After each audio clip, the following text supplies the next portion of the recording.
Welcome back to Rule the Roost podcast. It's 2 losses on the bounce. I mean, 1 FA Cup, 1 Premier League now, but that's 2 losses on the bounce for Tottenham Hotspur. And I'm joined by Jon Bass. How are you doing, John? Welcome back to the show, mate. Thanks for coming on. Thanks, mate. I feel like the harbinger of doom. Just like I'm always here when things have got so bad. You're like, right, I need someone who's even more miserable about things than me. Bring him on. We can writhe in our misery together. It's like, you know, I'm like a starved dog looking in a butcher shop window. Do you know what I mean? Like, there you are, like a big juicy chop, and I'm just like, go on. Want to have some Conte out discussion? I know who to call. I know. Let's get the big chop, the big pork chop in. Let's get him in. Let's put him in the pan. Let's fry this bad boy up. Exactly. Let's get this cooking. You know, it's what the kids say nowadays, isn't it? Yeah. Let us cook. Oh God! So it's miserable though. It's miserable. Well, this is it, mate. So on the running order, I've put Wolves WTF ? But I don't know if you know what I mean. I'm not even that annoyed about like this Wolves performance or result in isolation. To me, it's kind of like now it's a growing kind of pustule of issues on the back of Tottenham Hotspur. Do you know what I mean? It's like it felt to me there was an air. I'm just saying, I felt there was an air of end times about that performance. We've been here before. We've seen that happen, and it didn't. This can happen. Wolves are good, in my opinion. Wolves are a good team. They're a decent team. We have no right to go and just get 3 points at the Molineux. Yeah. We don't. But when we went 1-0 down, there wasn't really a rabid fight there. Would you agree? Yeah, I mean, I think like taking a step back, going into this game, I think you're right. Like the worst thing about this whole thing was just how inevitable it was. Like, it's just classic us that you have a result like Sheffield United, and I think I listened to your reaction pod and I could feel the pain. It's exactly how I felt after that game. And I think you rationalise it by going, okay, fine, we've rested players in order to prioritise top 4 and the Premier League. And so then part of you just goes, hang on a minute, this is Spurs. So we're obviously now going to lose this game as well. And that's exactly what happened. And I think the most frustrating thing about this, like I said, is that I could just see this coming. You can't have a team that haven't won a trophy in this amount of time and sort of pick and choose when you're going to be successful.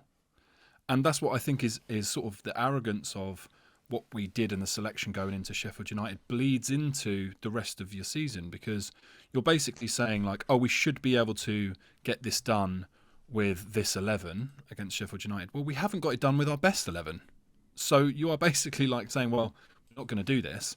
And so then you're out of a competition, which, whether we like it or not, the players, they do care, right? It's not like they're in a change room just going, oh, well, like, let's just get on the bus and get out of here. That will have hurt, and particularly some of the players, you know, Kane I'm thinking of, would have been looking at that thinking, well, this was it. This was an opportunity for us to win a trophy that was achievable. And so to throw that away, it does kind of just throw everything away. It just kind of makes you think, well, what are we doing here? What's the point? We're not going to win a trophy now. So the best we can hope for is to finish in the top 4. And we've not been in awful form Premier League wise. Like we've actually been doing okay of late. But we've just like tripped over a rock in the middle of a good run when we should have just been building momentum. And so that was the thing that was the most disappointing for me, is I felt like just the kind of preamble to this game was a massive stumbling block at Sheffield United. And I did think that obviously it was different 11 on the pitch, but it's the same kind of issues and the same kind of problems we've been seeing time and time again with us this season that has caused us to not be able to break down a team effectively and ultimately score enough goals. We just create nothing, mate. We create nothing meaningful at all. And I said after the game, and I kind of had a bit of a mixed response to this, like mostly in DMs and stuff, that we're only in the position we're in, really. We're only 4th place in the league because we've got Harry Kane. Yeah. And I honestly believe that, mate, because I couldn't tell you like who else is really scoring any goals for us and where they're coming from. It just seems to be consistently him just managing to get on the end of whatever kind of little piecemeal opportunities he can get. What has he got now? Has he got 18, 19 Premier League goals this year? Yeah, Right. so funnily enough, we were talking about this in one of my WhatsApp groups. Kane's got 18 goals this season. Our second top goal scorers have 5. Like, they're not even near. They're not even close. And I think that's Bentancur as well, who's not known for goal scoring. Fucking hell. So, mate, this is just highlights where we're at, right? Like, I think previously, and I don't want to be that under Poch, but under Poch, goals are coming from everywhere, right? You had like Dele scoring goals, Son scoring goals, Eriksen chipping in. Like, we had goals sort of across the team, and so Kane's goals elevated us. Now we are reliant on those goals, and that is a big worry considering, again, if you look at the bigger picture of just where we're headed, like his contract is running down and we're not exactly wowing him to the point where he's going to go, do you know what, we are actually edging closer to doing something special. We're as far away now as I can really remember in terms of being able to do something special. I was suckered in thinking, actually, do you know what, we're right to sacrifice the sort of domestic cups because the only prizes that really matter are the Premier League and the Champions League. And I'm the same as you, particularly European nights. Something about Spurs in Europe is just, there is something there with us that we have that we don't have in the league. Yeah. So I could understand the prioritisation for that. And I kind of thought to myself, look, let's just say we win an FA Cup. No one cares. It doesn't move the needle. Then the press just shift their focus from, well, they won a trophy, but it's only the FA Cup. It's only the League Cup. Arsenal won the FA Cup twice when they were in their lean period, all that type of shit. And nobody cares, right? So I was on board with that, but now I'm looking at it thinking, well, we're miles away from that. Like, we are so far away from that, and we should be readjusting our gaze to maybe look at those domestic cups, and we've just thrown them away. And so I can't help but thinking all of that mentality stuff must bleed into the way that the players think, because it was just such a predictable outcome in this game, and that's what's the most frustrating thing about it for me. Do you, because we're talking about kind of the lack of creativity, the lack of goals in the team. Obviously, the transfer window's been and gone now. We still don't have the Eriksen type player. We didn't sign a James Maddison, despite the kind of links we've had constantly. One might say, we have a player in that type of profile in Alfie Devine that's desperate to play more football, by all accounts, that has been denied loans out of the club because the club see him as important. They want to keep him here, but he seems to be getting no opportunities. Do you feel that with a change in formation, if we went to the 4-3-3, as I think Conte has played maybe once in his time here, I want to say, was it against Brighton? I think we played 4-3-3. Yeah, maybe, yeah. Could you see that as being like an avenue to us creating more? Because it does feel like just having that two in midfield, it doesn't really bring out the best in them. Skip and Højbjerg can do a job there because they are both tenacious, kind of ball chasing, determined, fit players that can do that. But then their whole capacity seems to be occupied with doing that. We don't see Højbjerg really pulling out many of the passes that we know he's capable of. Oliver Skip as well. As you lot were talking about on the Fighting Cock the other week, he was seen as like a young English Frankie de Jong. Do you know what I mean? That can kind of pull the strings and kind of support in a defensive sense as well. But literally all it seems to be that we have from Højbjerg and Skip, for the most part right now, are two players that just run around and try to break up whatever play that they can. Yeah. They just seem to be constantly overwhelmed. And we have two kind of wing-backs that aren't particularly effective. We just seem to be sacrificing so much of our ability to do anything by this insistence from the manager on this system that we just clearly do not have the players for. Even Perisic, mate. Like, I mean, let's talk about him on this point. No, actually, no. Let's stick to this first. The 4-3-3. Would you like to see that given a go? Do you think we're more likely to see any kind of like creativity flourish from this, or is it just the case that we need different personnel? We need different players in there. Yeah, I think there's a couple of things, right? Like, I think you could keep this formation but change the application and change like a couple of the personnel, and you would get different results out of that. Because I look at it and I think you've got basically not great defenders. Let's be honest. We have Romero, who's decent, Dyer, who is inconsistent but can be decent, but also can fall off a cliff. Davies, Sanchez, Tanganga. They're not lighting up the world, but this system is reliant on a really good ball-playing defence. So immediately you're in pretty hot water because your defence isn't really capable of doing the start of what you want to go forward. Then you have like rigid wing backs who need to. They are basically your most important player in the system, and they're probably our weakest aside from our like central defenders. We don't. I know we've bought Porro, but we yet to see how well he's going to play, and we have basically no one. And to go on to your Perisic point maybe later, we have no one on the other side that's up to par. Like if you're talking about like elite wing backs in the world, which is what you'd need to play a system that is reliant on wing backs, we just don't have them. Then you've got to have basically midfielders who have an absolute engine and can play forward and can defend. Again, very specific type of players. Do I think we have good midfielders who would flourish in other systems? Yeah, I do. I think they're all good, competent players. But again, you're talking about very specific players like Brozovic at Inter who can do a bit of everything. Like that's quite rare to have that. And then you've got to basically be able to have like your wider players further up the pitch in, again, suited to playing with their back to goal and then spinning in behind, which Son has never been good at that and is really struggling this season as a result. He's basically Conte's played him into being an awful player from being a Golden Boot winner. It's unbelievable. But I mean, even on that, like, look at somebody like, you're talking about the sort of the rare players that can do a bit of everything. I felt like we signed that in Basuma this summer.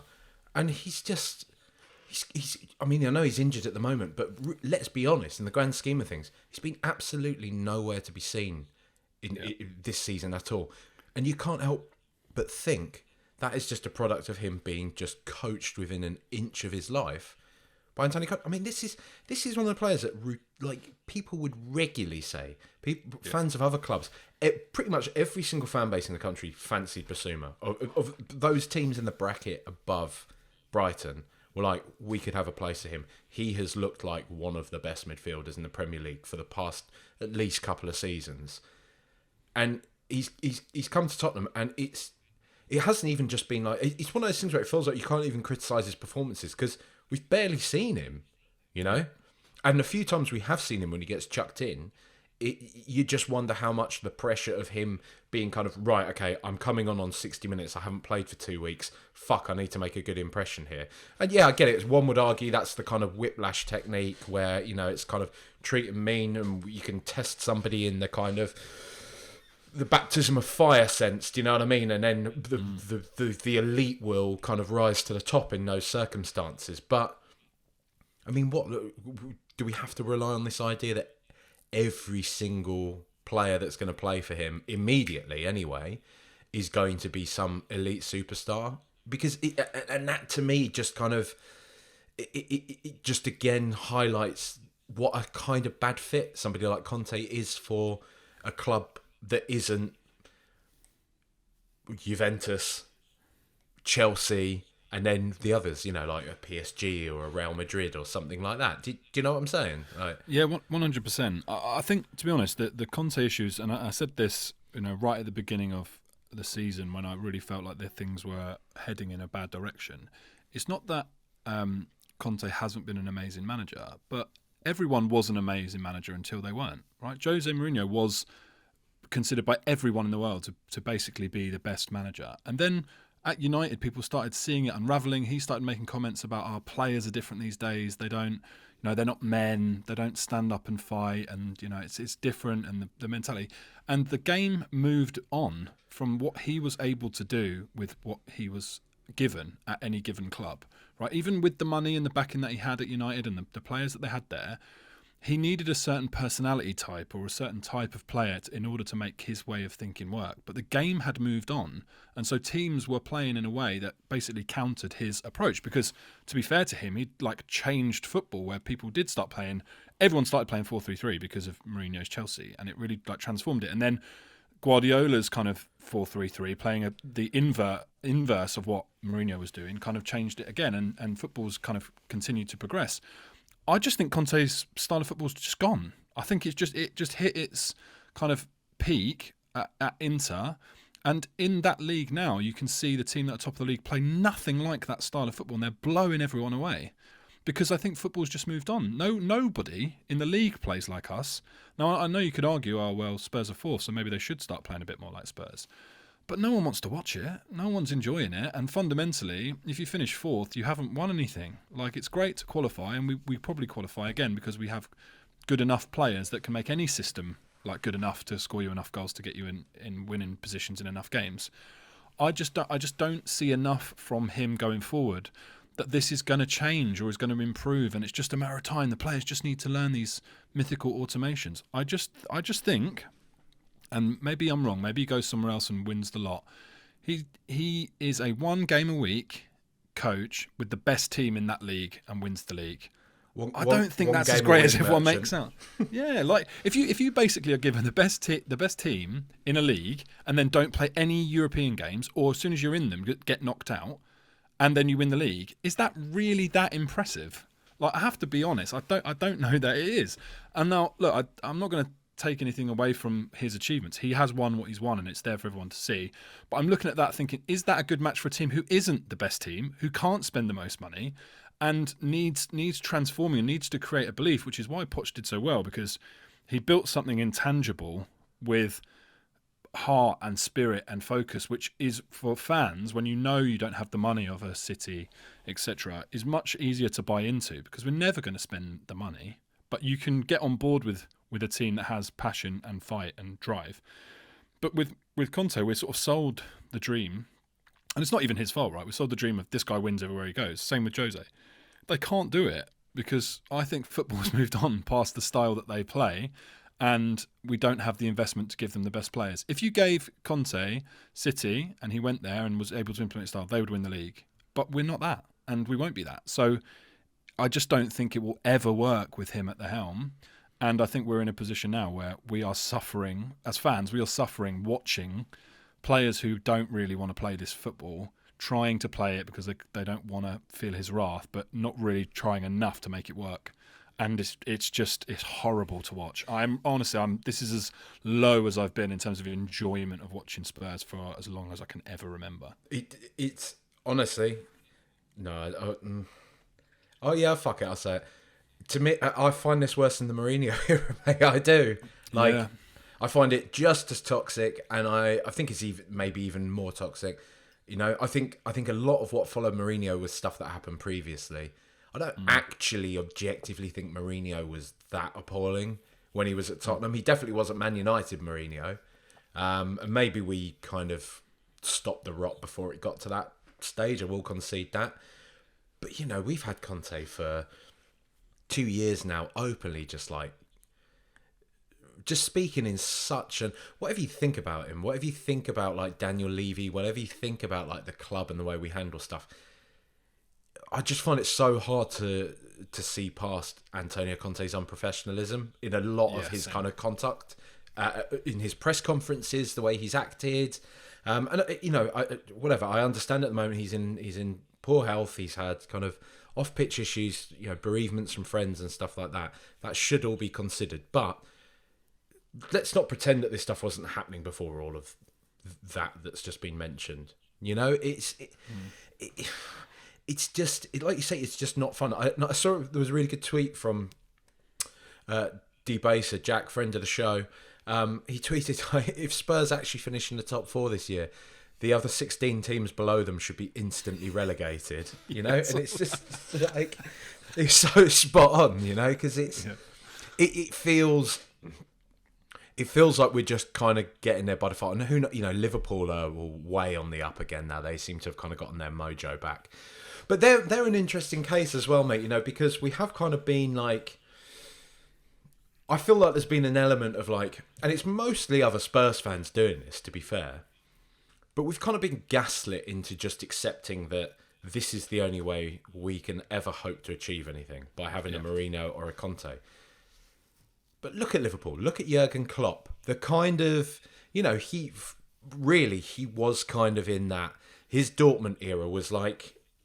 His similar anyway to kind of Pochettino at Tottenham. Yeah, I know he won the German league, so it's kind of different, but still, he had that emotional, big, amazing kind of project with Dortmund. They got to a Champions League final. They didn't quite get it over the line against Bayern, And it all kind of fell to pieces after that point. You know, he left Dortmund in the relegation places, and there was always a kind of risk factor with Jurgen Klopp. People liked him, people rated his football, that kind of like rock and roll football, whatever it was, heavy metal football, as he used to call it back then, wasn't it? And Liverpool kind of took that risk on him.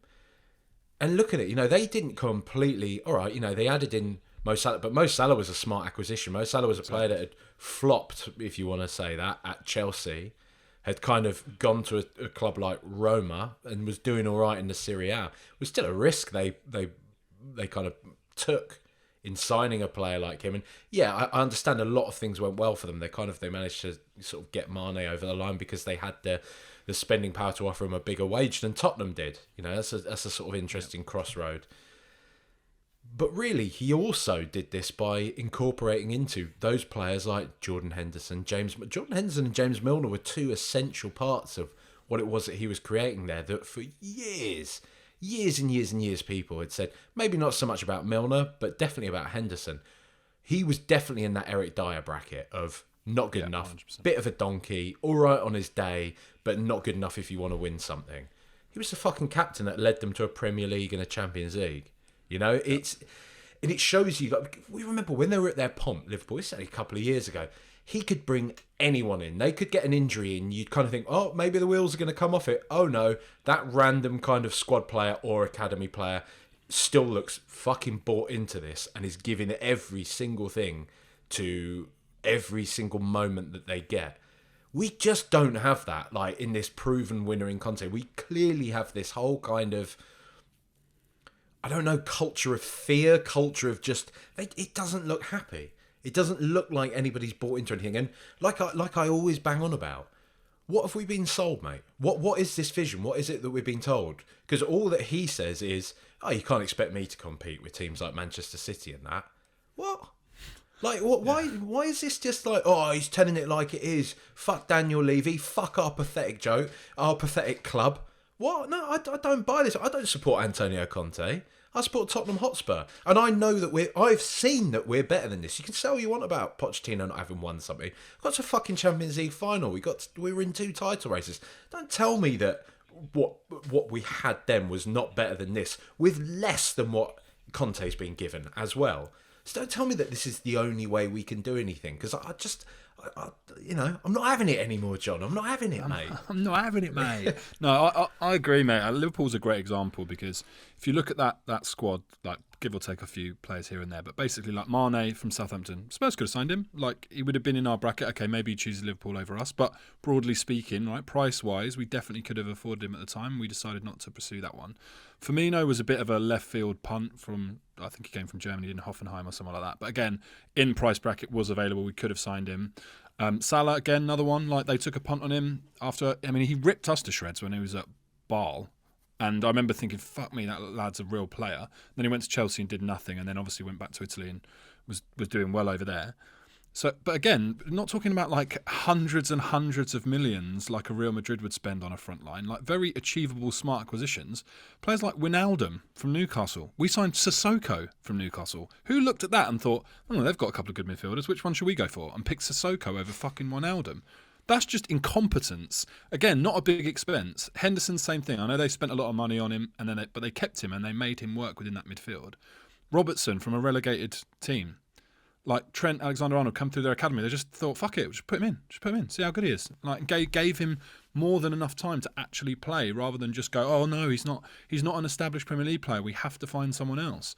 And yeah, sure, then they had players like Lovren who weren't quite good enough to get them where they got, but they only had one area to replace in their back line, so they went, okay, fine, we'll get Van Dijk. And they went, right, well, Karius isn't good enough, right, so we need one signing to get us a better keeper.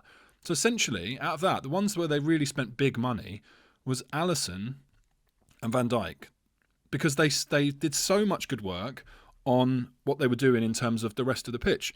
I've got a list here of our top 10 most expensive signings, right?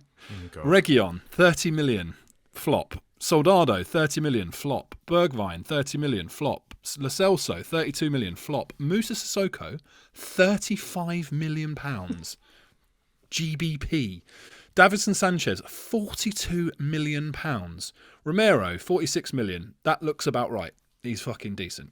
Porro, 48 million. Don't know about him yet. Richarlison, 60 million. Likewise, don't really know where that's going to sit. And Ndombele, 60 million. I mean, we have wasted so much money on shit that I don't think it's necessarily like we don't spend money. We just spend it really badly. And we try to cut corners on players and go, this is, rather than spending 120 million, we've got this guy for 60. It's like, but you could spend 40 on someone else who's just more suited, doesn't have a name, isn't from, like we've signed players like Ndombele. Would Ward Prowse have done any worse in the time that Ndombele's been at the club if he signed for Spurs? No. Like, he'd just been all right, wouldn't he? He'd have been fine. Do you know what we are a bit, mate? Like, when your parents at Christmas time, when you were a kid, and you'd ask for an action man, and you'd get a man of action for Christmas. Do you know what I mean? Like, that your dad's managed to find on a market somewhere or something like that. Like, that is entirely what Tottenham's, like, transfer spending seems to be a lot of the time. Well, we're not gonna fully commit to Bruno Fernandes, but we'll get you this Lo Celso lad. Okay, well, guess it's all right. It's kind of a knockdown version, but... And it just, I don't know, it's that old saying, isn't it? Like, buy cheap, buy twice. And look at our fucking right back situation. It's just bizarre. I found it so, and this is kind of adds to this frustration with Antonio Conte, the way this feels at the moment, because I can't believe that we would be in a worse position had Jed Spence just had a few more games. I know, just play him every week, see what happens. Had we seen kind of, and all right, Emerson Royale is looking very good now, but we've just spent, like you say, 48 million on Pedro Porro, who I don't want to make any rush judgments on. I need to learn from Kulusevski and everything like that, but so far, I don't even feel like, other than that free kick, I guess, which was pretty nice, I don't really feel like I've seen anything from him that I'm like, I can cling on to that. Maybe, that's an exciting part of it. But once he settles, I just kind of am like, all right, it's just another. It could be Doherty, it could be Royal, it could be Aurier, it could be Trippier. Do you know what I mean? Just like, all right, it's just a sort of random right wing back. But that's probably harsh. But it's more the frustration with. I mean, he's a prime example. It's one thing I've been banging on about, right, with Antonio Conte, and like you're saying, this kind of his hesitancy to, we're not going to have a Trent Alexander-Arnold under him. We're not going to have probably even an Andy Robertson under him. Like, we've signed Danjuma on a again, let's be honest, half-season loan. I can't see us spending 46 or whatever million it is on him in the summer. It's a half-season loan. Why isn't he? Why is Lucas Moura starting ahead of him? Like, that makes no sense. What, we're going to spend 2 months waiting for him to learn automations, but is he even that type of player? Like I say, all his YouTube compilations are this kind of chaos element player, runs at people, takes them on, skins people, has snapshots from outside the box. Yeah, he might be hard to coach, but sometimes you need that type of player in there. He's exactly kind of what Lucas Moura is, but hopefully better. And yet we're starting Lucas Moura, who we were trying to get rid of in January, over the lad that we signed to replace Lucas. What? Just make it make sense, John. Like, I don't understand the logic, right? If it takes that long to get a player up to speed, then don't bother signing them, because then you're essentially just literally throwing away X amount of months worth of wages to get a player in who then will still be a rotation option, right? At very best, he's going to be a sub, let's say, right? Or starting the odd game here and there. And if it takes X amount of months to get them up to speed to even get to that point, then why have we even bothered signing them? What is the point? Because they're just going to sit there. We're going to just pay the money, and then what happens? Their loan deal expires. We haven't seen them enough to see whether or not it was worth buying them, when they could have just been playing at their parent club or gone somewhere else on loan, and we could have just kept an eye on them for free and gone, yeah, they do look like a good player, let's sign them in the summer. What are we doing? We're literally like betting against ourselves by going, let's bring him here so he can't play, and then we'll have to decide based on less information whether or not he's worth us signing. It makes no fucking sense whatsoever. And I do have some sympathy with the ire that I have at Conte. It's aimed at him, but there is a lot of other people responsible for other parts that contribute to him being shit. Now, I don't like the way he plays football. I don't like the way he manages the squad. I don't like a lot of things about what he's doing. But that kind of stuff, like the decision, should be taken out of his hands. If he's saying, I need this player, but it's going to take me X amount of months to get him up to speed, then Paratici or Levy needs to go, well, no, fuck off. If you're not going to play him, I'm not going to sign him. I'm not going to waste money on players that aren't going to play. It's completely pointless. And in the same way as the squad management, like there needs to be, if he's given indications that, I'm not sure whether I'm going to stay at the end of the year, but I really want Pedro Porro and he's going to cost you a load of money, and we've got a right wing back who we're going to loan out who's known for being very fast, good at attacking but not great at defending, which is exactly the same as Porro. We're going to loan him out, and then we're going to spend loads of money on another right wing back who basically plays the same way. So that at the end of this situation, if I then decide to leave, you're now stuck with 3 right wing backs again. One attacking who's really quick and can't defend very well, another one who's exactly the same, and then a really defensive one. Like, what balance is that to the squad when we haven't got good enough centre backs? Now, I get it. You might not be able to get exactly the centre back you want in January. Don't just blow the money on a random position then.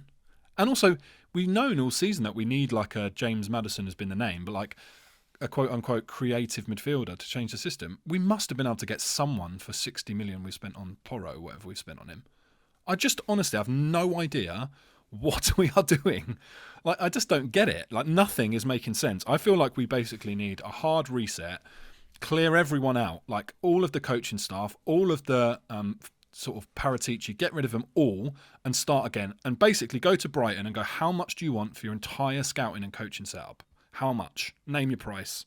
Because if you look at the business they've done, like the players they've signed would improve our squad, and we're in a completely different stratosphere in terms of what we're trying to achieve in comparison to what they're trying to achieve. But their players would still improve us.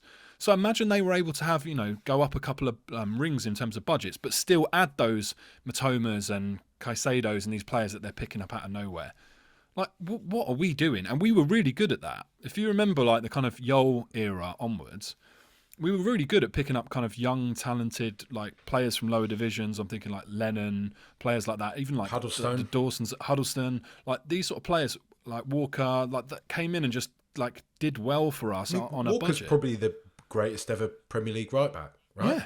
Yeah. He's unbelievable. And now, I mean, I brought it up the other day. We're signing like players like even Perisic to, we are backing Antonio Conte with players like that who is clearly, and it's clear to everybody, not fit for purpose, right? I've barely had any blowback from my sort of criticism of Perisic, and I look on Spurs Twitter and most people are just like, yeah, failed experiment. Like, he is too old. He's not dynamic enough for this league, and he just seems to be a detriment to our team. Him and Son just don't work together. They just don't. I don't know if you saw Johnny Blaney works for Opta, Spurs fan. Hang on, let me see how many games it was. He shared that I think it's like 4 or 5 of the last games that Son and Perisic have started together we've lost. Yeah, Tottenham have lost the last 4 matches that Perisic and Son have started together. Which, I don't know who it says more about. I mean, I know Son hasn't had his best season, but I thought he actually looked all right against Wolves, really. And it felt to me that, like, most of our attacks kind of stopped dead when Perisic got on the end of them. But look, I mean, for some balance here, because I'm sure there are some people listening to this who are like screaming the point I'm about to make at their whatever device, that, lads, whatever you're saying about this, we are in the top 4. We're in the knockout stages of the Champions League. We're saying, like, most of Brighton's team, Brighton's scouting team, whatever, let's get them, let's sign most of their players. Brighton are, like, wallowing in mid-table. We're 4th. And I still think Harry Kane is a big part of that. I do need to caveat this. I can only caveat this so much, but I really do feel that. Still, we're in the top 4. We're in the knockout stage of the Champions League. Objectively, we're doing well. I told Jon Bass 15 years ago Tottenham would be in the top 4 and in the knockouts of the Champions League coming up against AC Milan. You'd be like, quality, happy. Maybe True. 20 years ago, 15 years ago, I think we were still playing in it with Redknapp and everything, but still. Yeah, because this is the question, mate. Like, I don't want to make the whole podcast about them and whatever. Do we feel worse because Arsenal are on the verge of winning the league? Well, the obvious answer and true answer and only answer is yes. However, and I'll come back to them lot in a minute. Let's take that away for a minute, because I don't often focus on them. It's like obviously a secondary thing, right? I look at us and then you can't help but go, oh, what have they? How did they get on?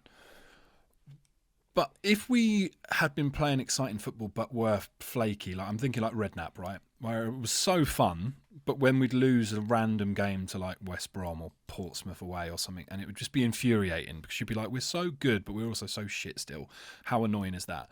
But my overall feeling was excited. Every time we play, I was like, we can beat anyone. Like in Europe, in the Premier League, we can beat anyone, and we're exciting, and we're going to go into games, we're going to score loads of goals. Yeah, we might concede, but we're going to score loads of goals. Now I don't look forward to games. I dread them. I find it fucking boring. I'm on my phone for half the game, tweeting about how boring it is and how I wish I wasn't on my phone for half the game. And I don't know from one week to the next what kind of Spurs is going to turn up. I don't know how we're going to score goals. The players just all annoy me. I've just got like real fatigue with the team and the characters in the team. They all just annoy me. They wind me up.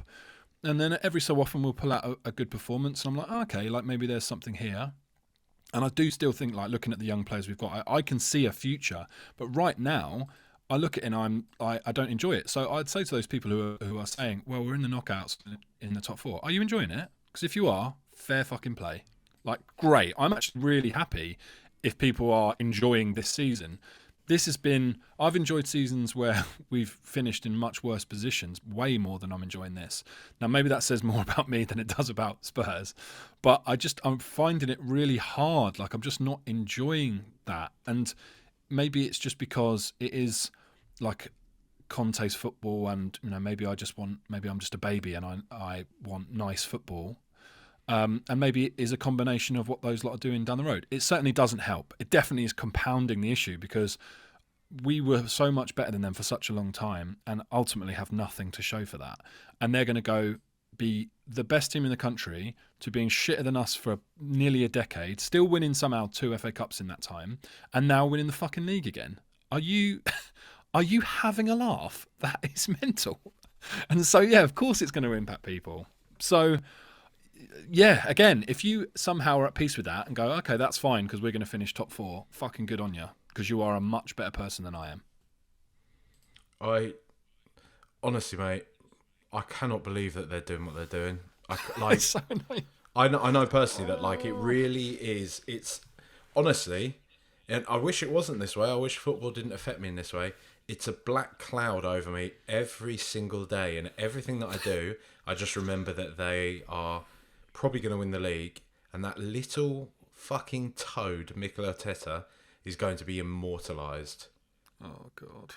He's going to be the man that stood up to Man City and won the league. Nobody believed in him. Everyone made fun of his light bulb and all that shit.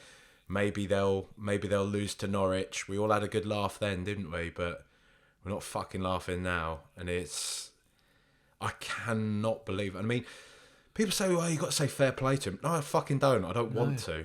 I just... Ugh. Yeah, it's grim. And the thing is, like... There's no escape from it, right? No, there is no escape from it. And the media are absolutely lapping it up. And I know that on this pod, you've spoken about it many times, how our treatment in the media is just so different to those legacy success teams. And Arsenal are definitely one of those, right? They haven't been good for fucking ages.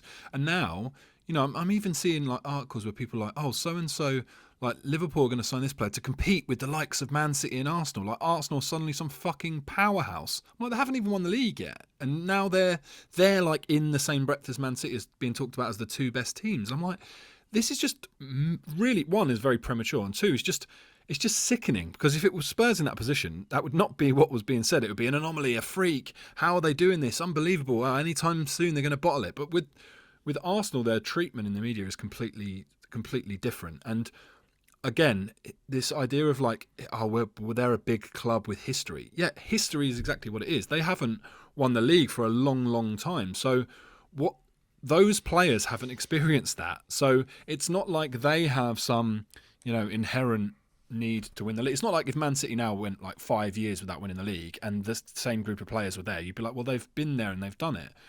The club is different to the playing squad and playing team, but they get treated like it's the whole the Arsenal bullshit, and we just don't get that. So yeah, it's certainly not helping, because it's never nice when your rivals are doing well and also getting the love and adoration that we should have been getting under Poch. And you can't help but see the similarities here.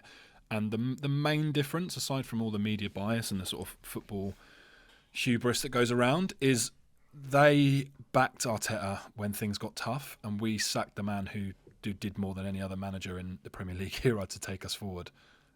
At the time, so I know it's easy to say, but at the time, we did a Fighting Cock episode where I wasn't on it. I think I was away, but we had like basically everyone give their view as to like Poch in or Poch out, right towards the end. I think this was after that Brighton game. There was another game. I can't remember what happened, but we didn't do very well, and it was after that, and then the pod went out and he was sacked the next day.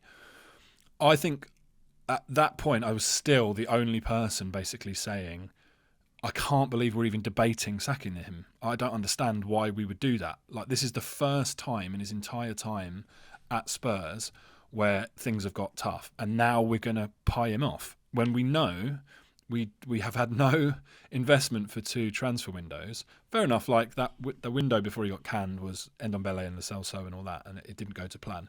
But really, this is the first time it's got tough. He, by its own admission, said this is a painful rebuild, and we fired him. We sacked him.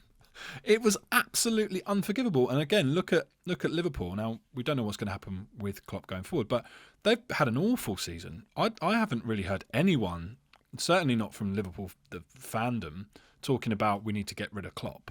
Like, they're talking about the ownership. A few football Twitter virgins, but other than that, no one's serious. Exactly. No real Liverpool fans are talking about Klopp getting rid of it, because they understand football is cyclical, and this is going to be his second generation of that team. We didn't give Poch that opportunity. We just fired him. And I've never really understood why no one was making a big deal out of that. Like, oh, well, we were terrible towards the end. Well, yeah, of course we were. Like, yes, obviously. In the same way, we're fucking terrible now, because we've still got a load of shit players who aren't going to take us forward, that need to be turned over. And that does go back to Daniel Levy. So it's the same cycle, mate. It doesn't matter what happens with Conte, right? Like, if the club from top to bottom, like I said, needs either a rethink or an overhaul for us to move forward, and that has happened down the road. Like, those scumbags have done very well in terms of changing their way of thinking. They've gone, right, we do need to clear the decks here, give a sporting director a chance to make signings and fail.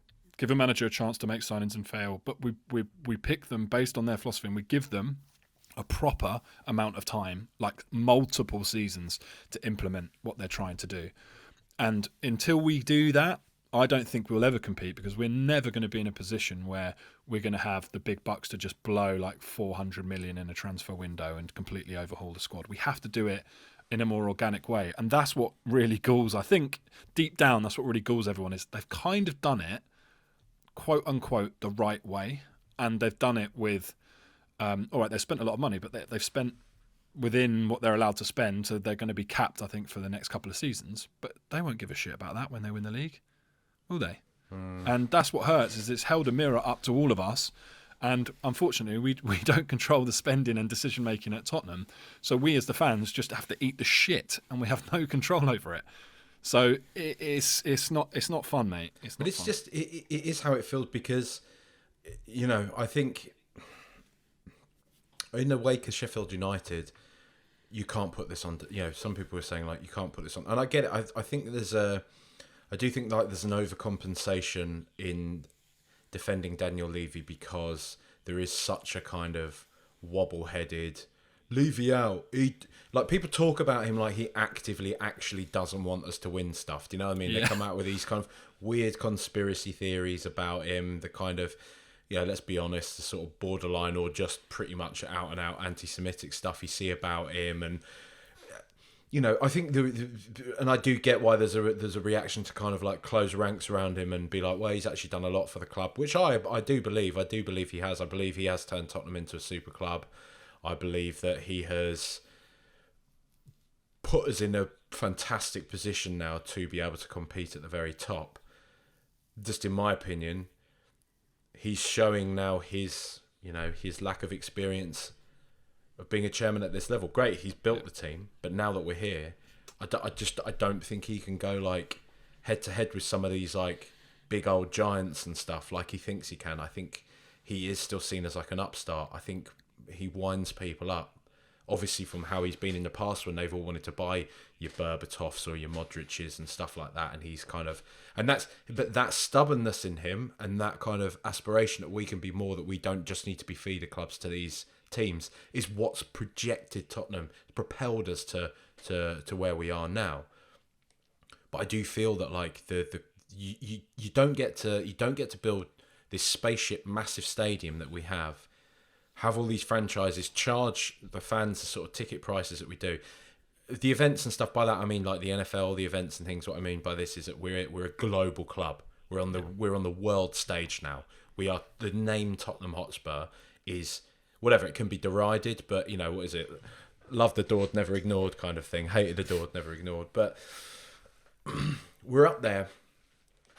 But then when it comes to the actual act of football, when it comes to playing football games, the messaging throughout the club is always consistent. We can't expect too much. Do you know what I mean? It's always that, and that is the part that, in my opinion, as the bloke down the street, the barstool preacher, like, that is the part that he is culpable for. That bleeds down. That bleeds down to the frustration that you see from Antonio Conte when he just openly says that.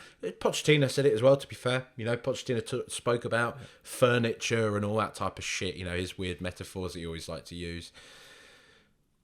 So we do have that, but that clearly comes down from Levy. It clearly comes down from him that finishing in the top four is more important to the club than winning an FA Cup.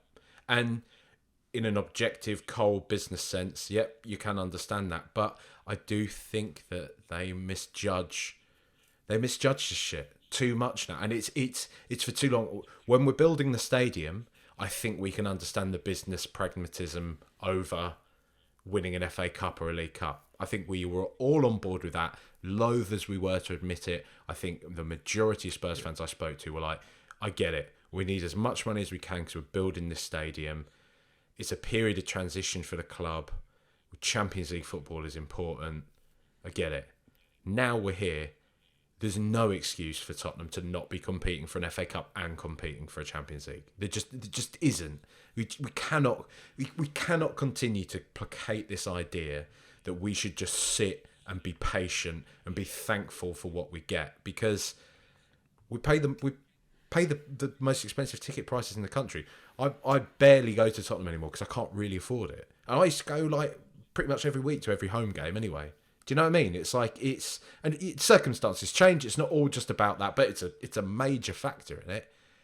And I know so many other fans. I know so many other people that are just pretty much priced out of going to it.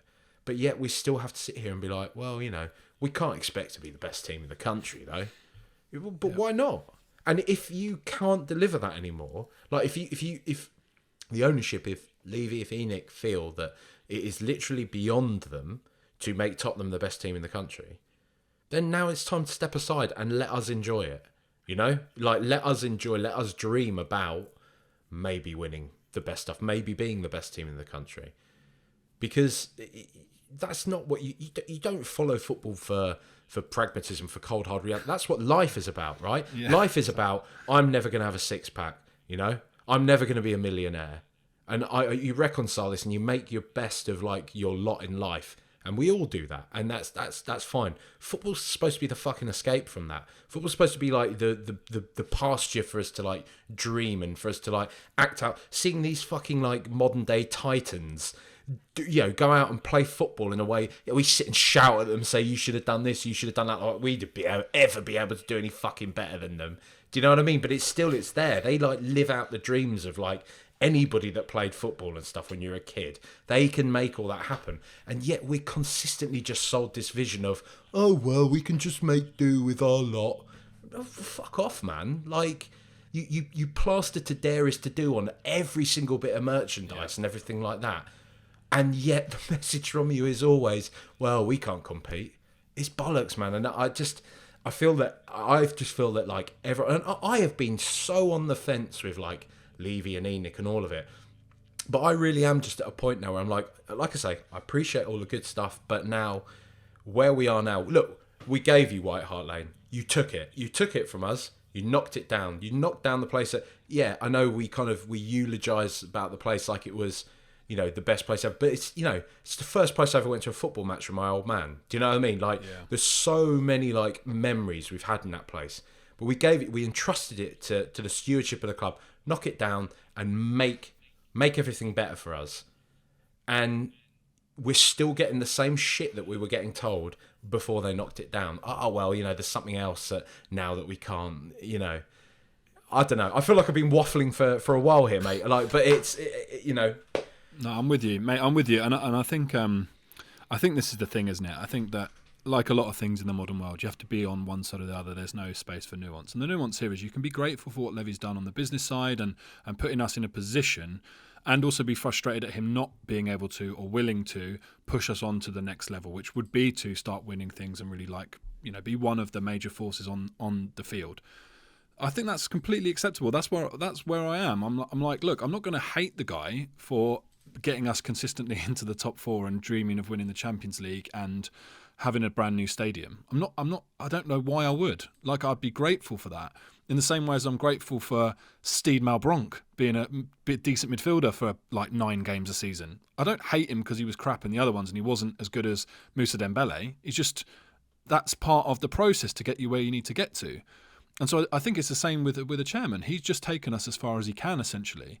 And the difference is it's a harder process and takes more time, and there's more intricacies to untangle his ownership of the club and direction of the club in the way we go forward. So I'm just trying to be realistic and thinking to myself, as long as he's in charge, what do I want to see things change? And then that's things in his control. If tomorrow there's a new owner that comes in that wants to spend money and takes us to the next level, great. Like, I'm all for that as well. I don't think by, talking about Levy being in charge and making decisions, it means that I want that to be the case. I'm just trying to, state the fact that he is in charge for the meantime. So I can only focus on what we can see in front of us right now. I don't really try to live in, well, if this person comes in, then we could sign this player and then we could do this. It's like, there's a lot of ifs. Right now we have him.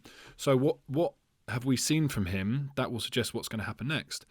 And if I'm like try to look at the positives, one of the things I do think that's positive going forward is in amongst all of the shit that we signed and all of the issues we've got, there are some like really interesting signings and like young talented players in and around our squad and joining our squad that I think, given the right coach, and whether that's Poch or not, but someone who wants to play front foot, attacking, positive football, there's a lot there, right? Like, let's say, if you just run through very quickly, right, what we have and what we're missing. We need to upgrade on Lloris, fine. So we're going to have to spend money on a decent keeper.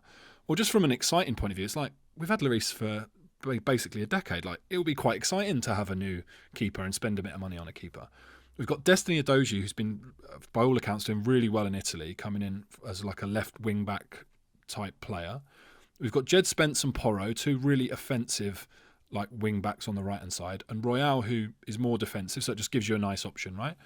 We're going to need a couple of centre-backs to go alongside Romero, but Romero is a real talent, and I think like everyone's excited by his ceiling. He's still relatively young as a centre-back. So again, we're going to have to make some big money signings on a couple of new centre-backs. But then we've got like Skip, Basuma, Sarr, Bentancur. Like, they're really exciting players. And there's, again, more to come from those players. And we've seen the likes of Skip and Sarr hold their own in the Champions League.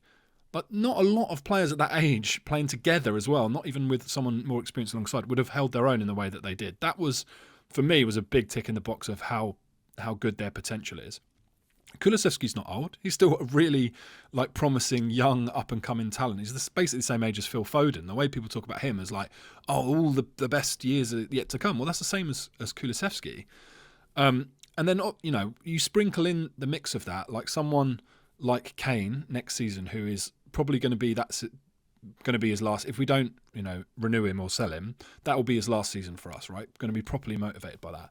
You got young players like Devine in and around the squad, and then you sprinkle some like young attacking players into that squad, and some creative players into that squad, and you get rid of the fucking like cloggers who we've had there for a million years, and you go front foot attacking football. That to me is really exciting. Like really, really exciting. I'm looking at that just going, oh my God, like this is like playing FIFA. Just get rid of all the old players, bring in a load of youth players to sit alongside you promising youngsters and just go all out attack and just see what happens. That to me excites me, and I feel like that is within terms of the money we'll spend and what is like potentially possible for us to do. That's not unrealistic. Whereas saying, no, what we'll do is we'll sign Tuchel and spend 400 million on all the best players. We'll sign Mbappe. It's not that is never going to happen as long as Daniel Levy's in charge. So what is possible is what I've suggested, and that to me might end up in fucking disaster, right? We might lose every game 5-4 and be mid-table, and I'll be going, just get Conte back. We need pragmatic football. But it would be fucking exciting. It'd be fun, and it would be something that we could potentially do. So whilst there's loads of doom and gloom, I'm a firm believer in like there's always, a real dip before something fun happens, and when things are going great, like round the corner is potentially a bit of a dip. So just enjoy it while it's there. We are now in the shittest of the shit. And I'm now looking at the future and thinking, like, actually, do you know what? It's going to get better. Like, it will get better. It is just the nature of time and existence that things will get better. And there's enough seeds there for us to look forward and think, right, if we can just get the right person in to oversee that and sprinkle a bit of magic, there's nothing to stop us doing something really exciting the next couple of years going forward. Wednesday, big game, mate. Yeah.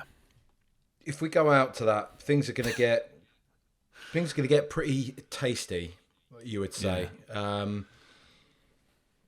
I guess a lot of it is dependent on the manner of the defeat. If we do get defeated, but is there a part of you that feels that should be, good night, Antonio? If we go out to Champions League, would you like to see the season end with